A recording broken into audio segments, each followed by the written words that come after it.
Welcome to another episode of Off the Menu. I'm your host, Vincent Franchini from Tumblr House, here with a soporific Charles Coulombe. Soporific? You mean as in sleep-inducing? Yeah, sleep-inducing. Yeah. You're accusing me of putting our family of off-the-menu viewers to sleep. Some people, that's how they go to sleep. They go to sleep with noise on, soothing noise. So basically you're telling me that I'm an antidote to tinnitus. Tinnitus? Yes. Okay, That's sure. That's when you've got that sound in your ears that just doesn't go away. It's, an annoying zzz or whatever it is. But a lot of people have tinnitus. And one of the ways they deal with it is by putting on soft background sounds. That, Yeah, isn't that nice? Well, if it works, I can't argue with it. But you're not really in a position to call me soporific considering what's happened. Yeah? What's happened? What's happened? As if you didn't know. Notice this email.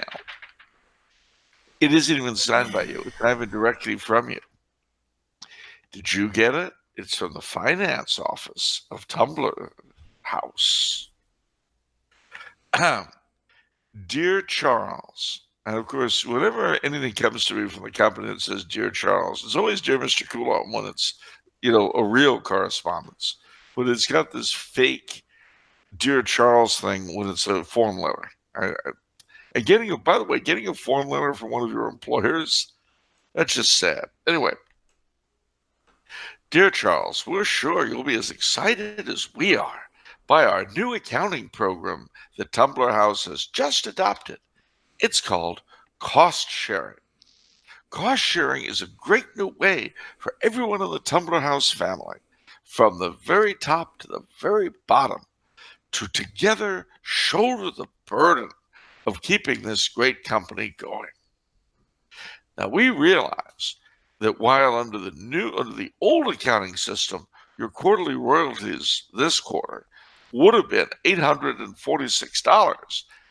Because of the new system, they will be $37. While this may cause you some initial inconvenience, we're confident that this will be more than made up for by the feeling of participation that you will undoubtedly feel. We look forward to working with you in the future. Signed, the financial staff? What? None of your drones would even put a bloody name to the thing. It's a department. That's how we operate. The departments operate in tandem with each other. Wait a minute. My royalties this quarter have gone down from $846 to $37. Has your salary been affected like that? Well, look, Charles. It's going to be... Look, it's a flat fee, okay? So we are sharing... So people who earn less are going to feel it more, whereas when you're... Do you know what I'm saying? No, and I don't think you know either. No, it's like, see, like $20,000 a month, $500 or $700 doesn't really, impact me the way perhaps it impacts yours, Wait a minute. Are you saying you're making $500 less under the new system? Yeah, because we're all in this together, Charles. It's equal. It's a flat fees to. It's not a flat fee. I'm getting reduced. Well, I'm getting reduced by like what, 90%? Well, it's reduced 90% because your top line was so low. Maybe if you sold more books, it wouldn't be that big of a burden. Oh, wait a minute. All right. Let me get this straight. So the more I sell, the less I get. No, the more you sell, No, it's fixed cost, Charles. It's fixed cost. It's a flat fee. You're just not earning a lot, so it deducts 90% of your wages right now. That doesn't make any sense at all. It makes perfect sense, Charles. I mean, I think I don't know who comes up with this stuff. You know, the company has gotten so bloated. You've got all these weird efficiency experts, and I don't know what you call these people. They've been. I've noticed. You know, people have been complaining. They've been running around, looking into every department's business and coming up with new ideas to share the burden. What is the burden that's being shared? climate change. We're trying to make the world look at. We all create a carbon footprint. Do you understand? We all have a carbon footprint now. And so we gather the funds together, and we have a fund that you can't even do this in the straight face. Basically, it's just a way of fleecing everyone. We're trying to. I wouldn't say that at all. I would say we're trying green ecological blanket. Charles, we're trying to make the world a better place. Are you really that so much against that? We're trying to have a clean environment for our children. And you're for the children. Very nice. So you're anti-children, huh? Yeah. You don't care. We're just gonna litter everywhere. That's right. I say to hell with them if I get my royalties. Give me my money. I don't care if they starve. Well, all right. I guess I'll have to accept it. I don't have a choice. But I'm only doing so under protest. Okay. Anyway, we're having more fun than we should. But with all of this, have you actually been doing anything of note? Have you learned anything of note? Yes, actually, I have. I've been over Valentine's Day, I was at my fiance's house, and we were watching. She loves Hallmark, and I noticed one trend about. Sweet. Yeah, it is. And I noticed one trend from the movies we were watching. They're all involving royalty, and it shows monarchies in a hugely positive light. So, in my opinion, what do you say? Hallmark is a subversive monarchist movement, right under everyone's nose. You didn't even know this. You didn't even know this was happening. Well, wait a minute. What you're telling me is that Hallmark is basically chipping away at the foundations of our republic using chick flicks. That's exactly right. Hey, answer me this, everyone watching, and Charles. What is the logo of Hallmark? Oh, that's silly. It's a crown. It is a crown. It is a crown. Yeah. I wonder why that is. Well, I can think of a lot of reasons why it might be a crown. Yeah. What? Well, I mean, it could be Hallmark is the crowning achievement of American filmmaking. It could mean, what's Hallmark's motto? When you care enough to send the very best. That could be. I mean, we have beauty pageants. Do you think if someone's elected the watermelon queen, that means that the Constitution is under assault? Well, no. But it shows you didn't know the last watermelon queen, then, does it? Got you there. She goes to the woman in Tahunga who's built most like a watermelon. But I'm telling you, anybody with a girlfriend or a wife, because I know this is we have a predominantly male audience. Watch Hallmark and see what's going on. See what they're trying to do. So you're telling me, all right, let me see if I get this straight. Yeah. You're saying that the Hallmark company are at the center of a vast conspiracy intended to transform our beloved nation into a monarchy via the corruption of the minds and sensibilities of the more romantically inclined element of the female population. Yes. You heard it here first, ladies and gentlemen. It's starting here. Hallmark. So basically, what you're telling me is that at some point, whenever the masters at Hallmark make the decision, the most desirable young ladies in America will tell their hapless boyfriends and husbands, "Huh, if you want my love, you'd better be a monarchist, big boy." Is that what you're saying? That's right. Sounds like a smart idea, actually. Yeah. It's ingenious. I'd sign on to it in a heartbeat. Although I wouldn't want to desert the service of House Franchini for that of House Hall. House Hall, yeah. The what Charles is referring to is the Hallmark is privately owned by a single family, and it's the Hall family. So who founded it back in the 19th century? Yeah. So the Halls. I sense a upcoming rivalry between House Hall and House Franchini. Well, yes, but remember that House Hall is in the Midwest, so it's also a geographical thing. Yeah. Yeah. L.A. versus Kansas City. Who? Yes, I can see it now. It's going to be exciting or something. All right. Anything else going on? I'd just like to tell everybody, Charles is doing this very late night for him. He just was like on a couple planes, and he just barely got home, and it's probably like after midnight for him. Well, 1:09 a.m., but who's counting? Oh, 1 a.m. See, so I'd just like everybody to note that. So give Charles a couple brownie points. Well, indeed. I'll accept them happily. It was funny what happened. The reason why I'm so late is that originally I was supposed to fly from London to Vienna and arrive at about 5:15 in the afternoon. But what happened was that at Heathrow, the notification system broke down.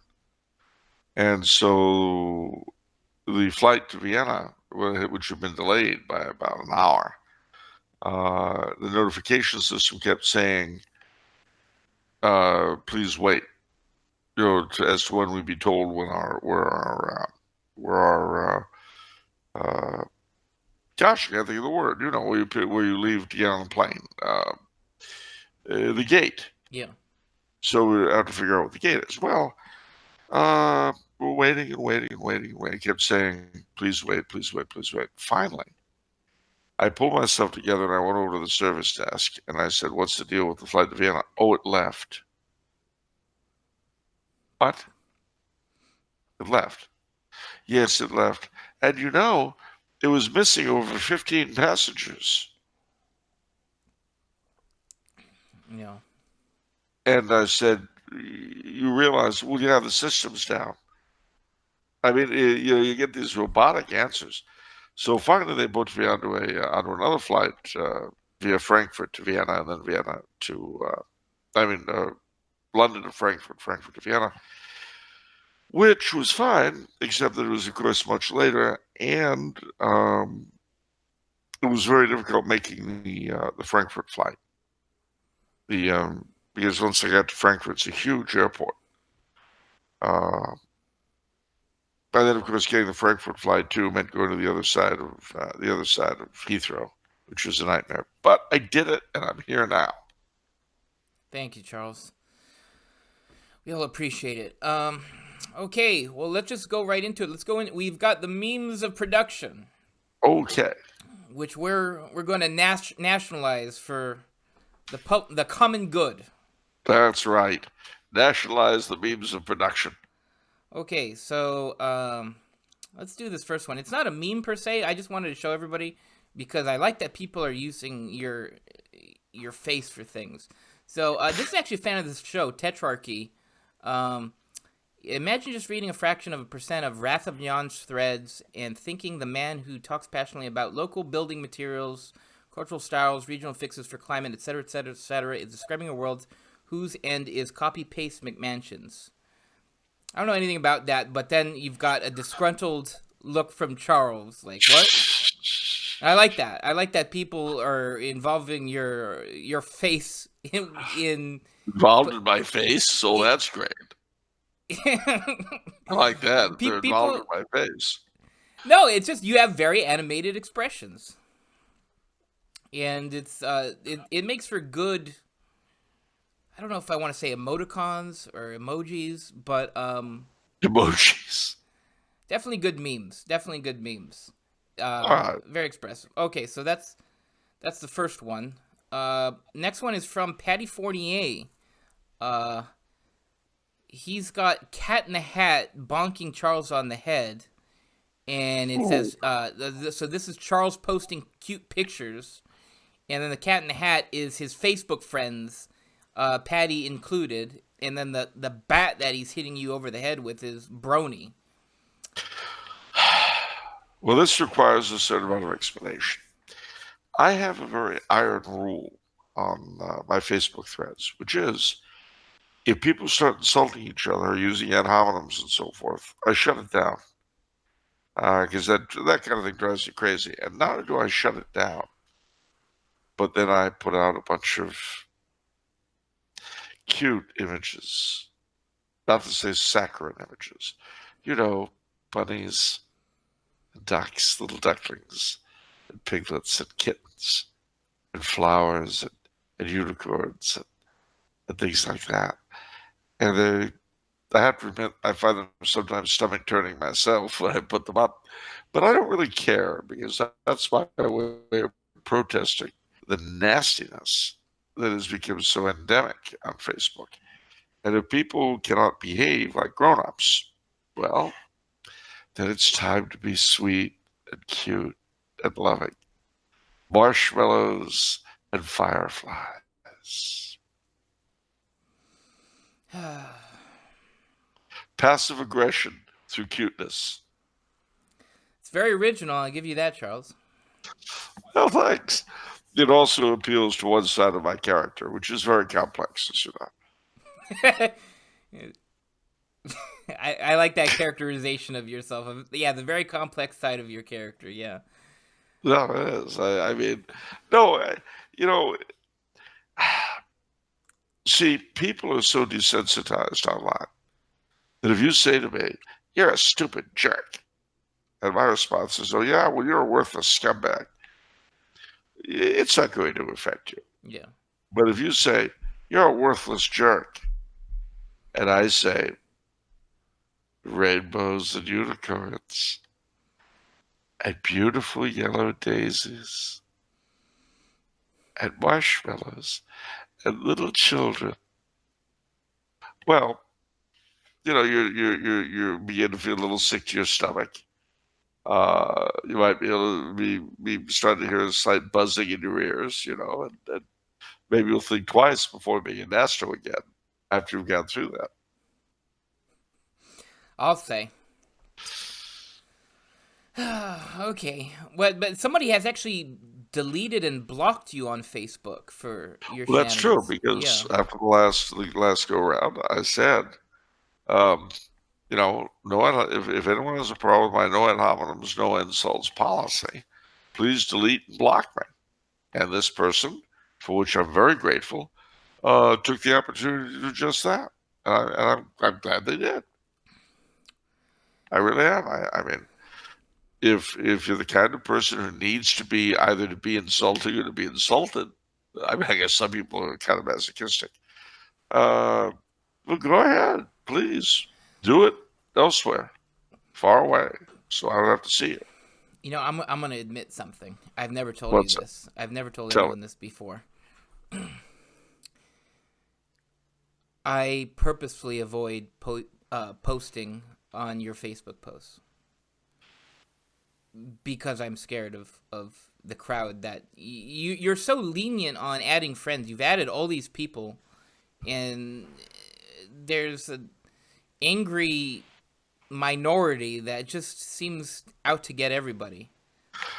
Well, they And are, and what I've started to do with the angry ones, and actually not just with the angry ones, if someone posts something which is not necessarily in and of itself angry, but that I know people will be all over it, they won't be able to help themselves. I hide it. okay, I mean, if someone were to post something like, well, I kind of like the new Mass because I can understand it, and I don't care for the Latin. Well, I know that person is going to get ripped to shreds. So, rather than put them through that, I hide it. Well, that's very merciful of you, especially with your crowd. That Yeah. you're preventing bloodshed on that one. Well, I am, but see, I have to sleep sometime. But see, how do you So, feel about that? I mean, like you've created like a metaphorical, like your own Compton, right? Like people like steer around. Like I don't want to drive through Compton. You know what I mean? Like you know, there might be some things in Compton where it's like, yeah, I want to go to it, but it's in Compton. You know what I mean? And you've yeah, basically created that. So how do you feel about that? not much. I You mean, don't mind that you've created this thing? oh, coming from a slumlord like the owner of Tumbler House, come How on. dare you? Ho, ho, ho. I've seen some of your rental properties. Gosh. I don't want to say they're unfit for human habitation, but bad.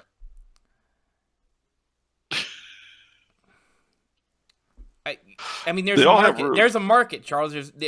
We negotiate prices, and Yeah, people yeah. accept those prices. I know. It's called affordable housing. I get it. Yeah. Yeah. Fine. Be that way. Well, then you can call my Facebook page the affordable housing of the internet. People take refuge Wow. there. People take refuge there. I mean, these are people who obviously need a safe space.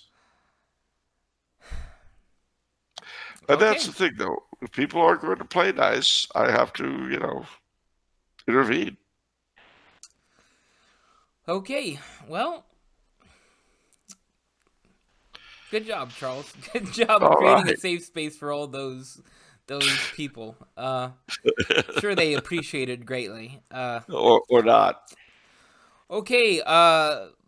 Shameless plug for our patrons. Our patron membership system. For as low as $1 a month, you can get exclusive access to the patron pre-show. Exclusive. That means you get to go into the quiet little theater dressed to your finery. You know, the ladies in their tiaras and furs, the men in their white tie. It's quite a beautiful assemblage. It is. And also, if you have questions, patrons, I pretty much ask almost all of their questions, except there are a couple taboo questions and some outlier weird things, but I would say 95% of questions from patrons always get asked. And even questions that perhaps aren't, they're a little delicate. We've even done special private videos for Yes, patrons, for perhaps sure. patrons who have like personal questions, stuff like that. So for as low as $1 a month, you get all those privileges. You do, and it's worth every penny. Absolutely. Okay, so on to the questions finally.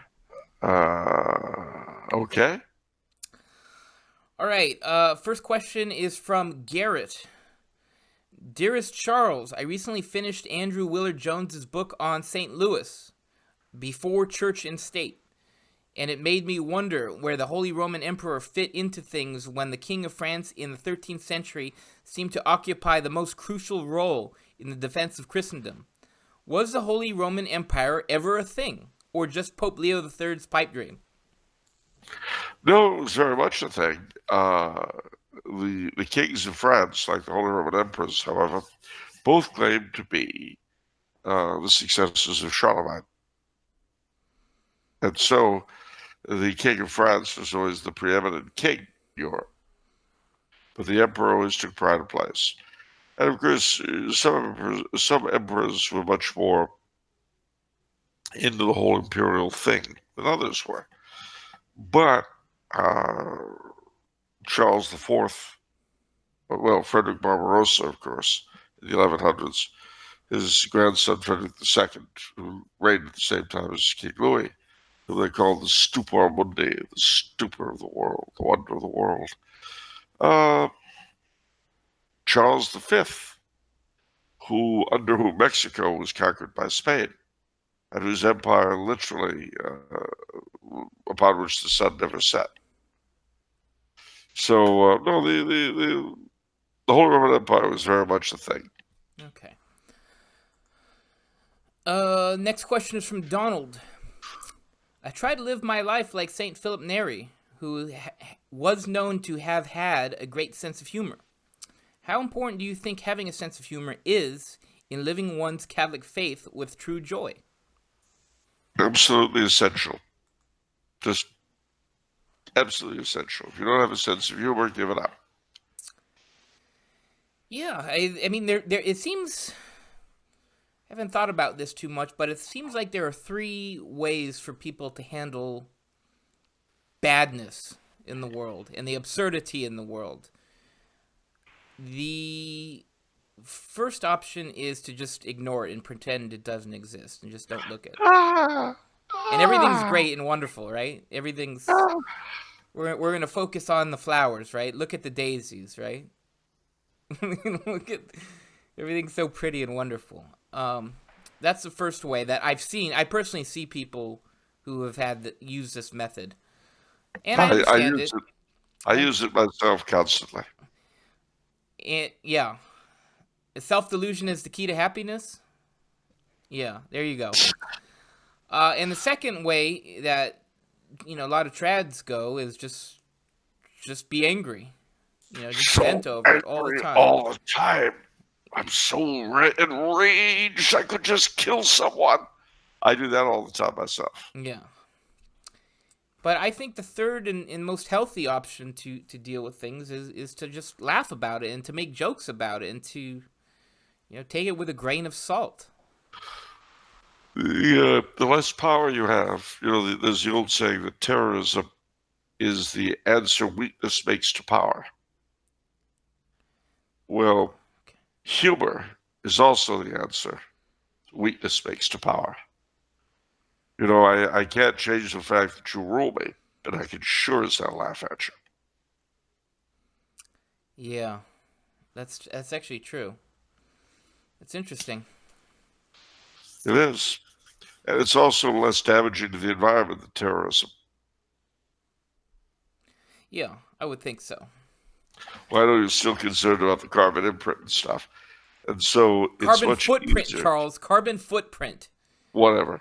And so it's so much easier under those circumstances to carry out a campaign of ridicule and laughter against your masters than a campaign of bombs and grenades. Yeah. Okay. Next question is from Brian. How long should you wait before eating anything after receiving the Blessed Sacrament? Well, our Lord ceases to be present in the Blessed Sacrament when it loses the nature of bread. So I'd say about 15, 20 minutes after you receive. But, if you can wait longer, wait longer. That's interesting. I've never heard that before. Losing the nature of bread? Yeah. Once it's become completely dissolved, it ceases to be our Lord.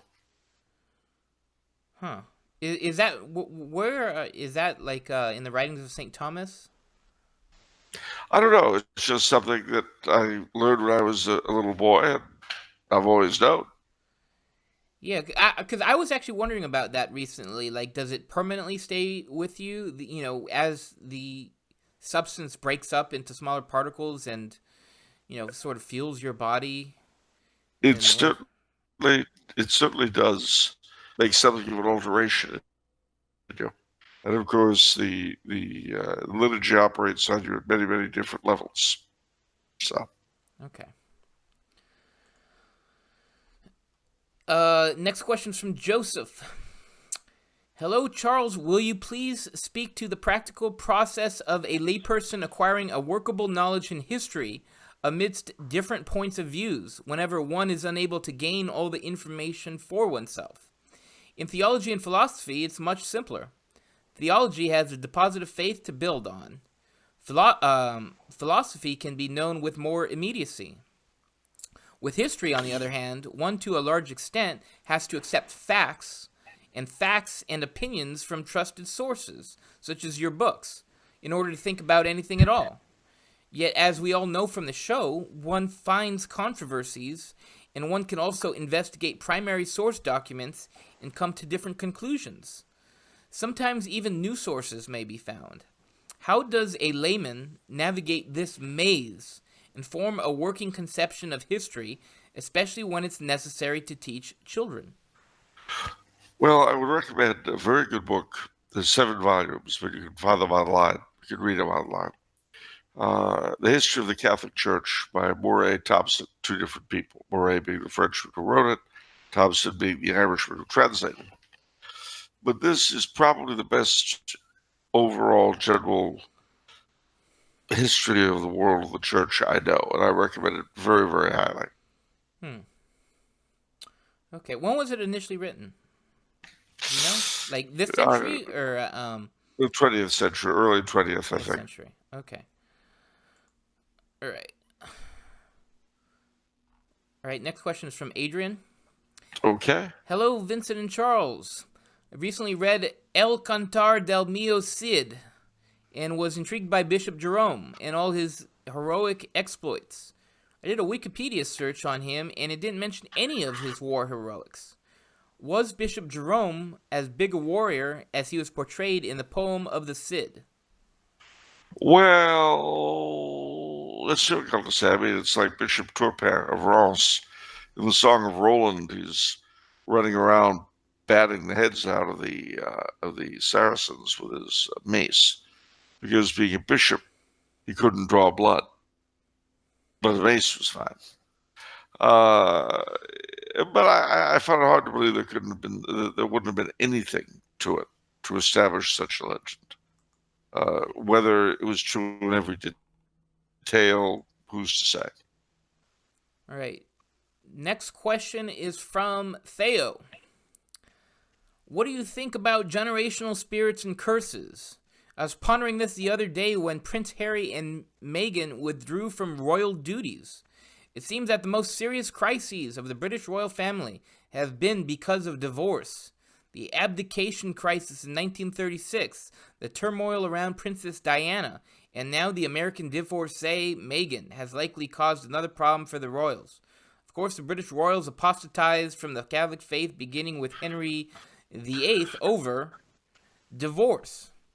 Is this some kind of institutional demon? I can't think of any other royal family that has been so specifically rocked over the centuries by divorce.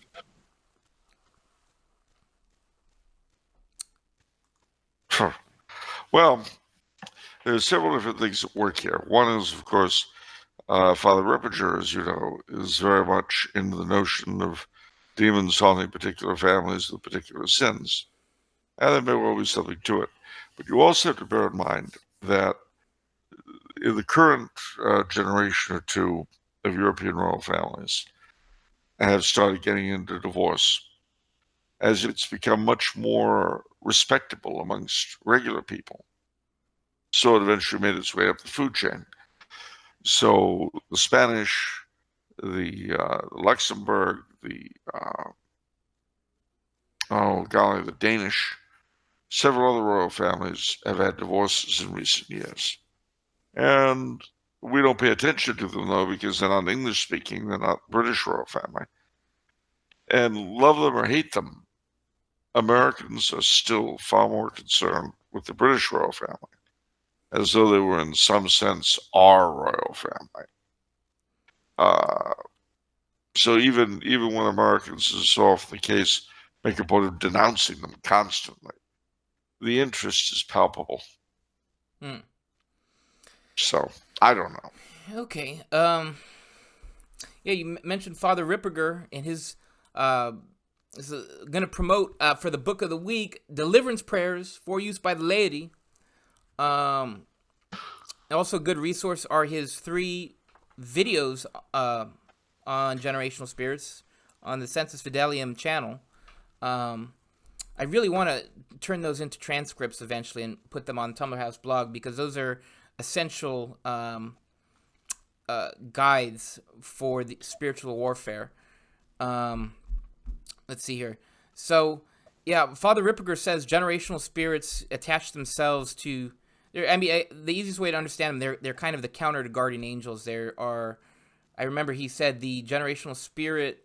I think America has 2 generational spirits, and one of them I remember is fraud, which is interesting. I can't remember the other one. And I remember he also said I think the generational spirit of Los Angeles is the demon of unreality.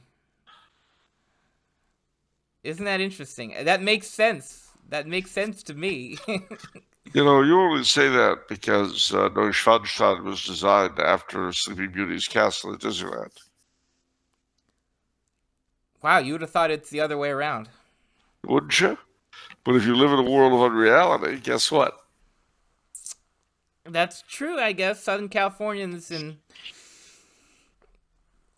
we're the center of the world, and we influence the rest of the world.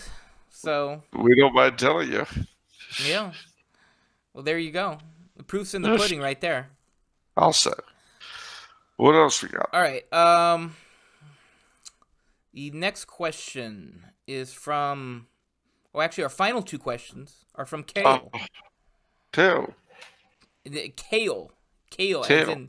As in the green cabbage. Yeah. All right. I often hear that Roman Catholicism has been influenced a great deal by the Cathars, and this is why they believe and do some of the things they do today. I'm sure Charles has heard this charge before. Does he believe there is any truth to it? Why or why not? Absolutely not. The Cathars do not believe in the sacraments, for one thing. If they resemble anyone today, it's the Calvinists. With their radical abolition of everything having to do with the old church. Well, what are the Cathars?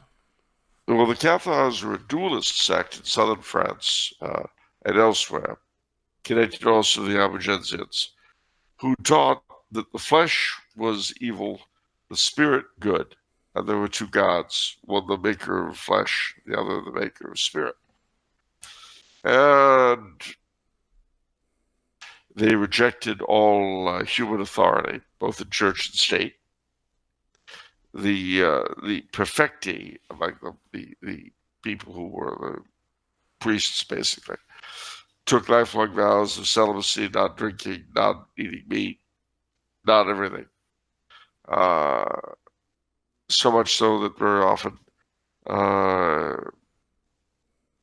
people would having become members of the perfect, when they were very ill and thought they would die, they would recover and then have themselves murdered, basically in a sort of suicide, to escape having to live with all of those requirements. Wow. But because the Cathars were against the flesh anyway, they were all for suicide.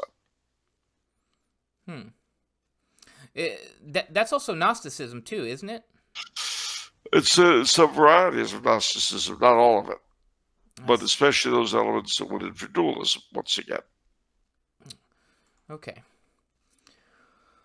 All right, our last question for today is again from Kale. It is often said that Protestantism is what led to the Enlightenment Skepticism. This seems to be true in one way or another, but I recently read a paper that says that Catholics actually created the skeptic movement in an effort to force the Protestants to rely on the magisterium for any and all truth claims, whereas previously both Catholics and Protestants believed that knowledge to a reasonable degree of certitude was possibly merely on an individual level. Naturally, this over-reliance on the magisterium in an age of skepticism would lead to ultramontanism and Jesuitism, etc. Does Charles find this to be truthful? Does he feel the effects of Enlightenment skepticism in Catholicism even today? Whew, that was a lot. Well, I've never actually heard that thesis before, to tell you the truth. Certainly there were Catholics who were involved with the Enlightenment Joseph II comes to mind, people like that. But I don't know. I really would have to think about that a lot more. Okay. Well, let me go on a little tangent on this one. I've heard various prelates in the church say that the Enlightenment brought about various good things to the church. Would you agree with that? I can't think of any. You can't. Well, did people have more of a knowledge? Was catechism better? Were people able to follow the mass more as compared to maybe praying the rosary during mass? Maybe things of that sort. I don't really think so. When I think of the Enlightenment, I think of people like Voltaire and Rousseau. Okay. Well. Oh, well. Oh, well, indeed. I have to remind you, we may have come to the end of the questions, but we have not come to the end of Mardi Gras. That's right. And I'd like to point something out. Do you know what that is? What? A week from today, or not a week from today, but, well, yes, for me, a week from today, because it's Monday where I am now, is Lundi Gras, the day before Mardi Gras. Party hardy if you're going to keep Lent. Oh, yeah.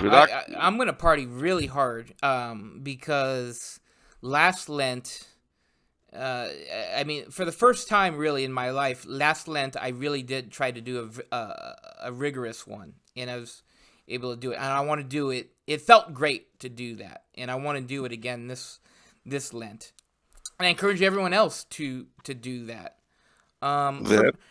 For me, it's very important with my spiritual approach because for me, I kind of view it as strength, proving to myself that I can be strong for God as compared to weakness, that I can break free of all my attachments to things. Well, that means you're really going to have to get into Mardi Gras this year. Yeah. But, I encourage everybody to try, my experience last year was, the first couple weeks, it's there's sort of a tapering effect where it's like, the first week, yeah, I can do this. The second week's like, okay, a little bit, but I'm still good. And then the further you get, obviously the more difficult, the more suffering you get, and the more those Sundays are like life rafts almost, Oh, yeah. Where it's like, oh, thank God it's Sunday. I was able to make it to this Sunday. And when Easter comes along, yeah, de-Lenting is like, But you know what's funny is that if you kept Lent very strictly during Easter week, like it's Easter Tuesday, say, and you go out, oh, I can't have meat. Yes, I can. It's after Easter. Right. Yeah. It's an adjustment process. Actually, I remember that. Oh, but yeah. I remember.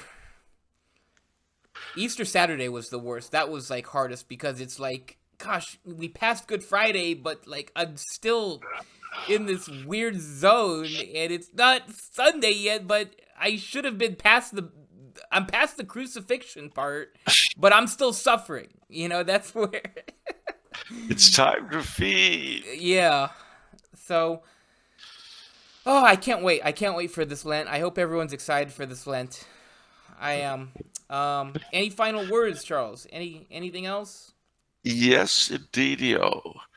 Not only is Mardi Gras coming up, not only is Lent coming up, but so are St. Patrick's and St. Joseph's days in March. We'll say more about them closer to the time, but keep your eye out for them because those two are little breaks in Lent. Yeah. Okay, that'll do it for this episode. Remember, if it's Monday, it's off the menu. And the soul you save may be your own. See you next time, everyone. Take care, gang.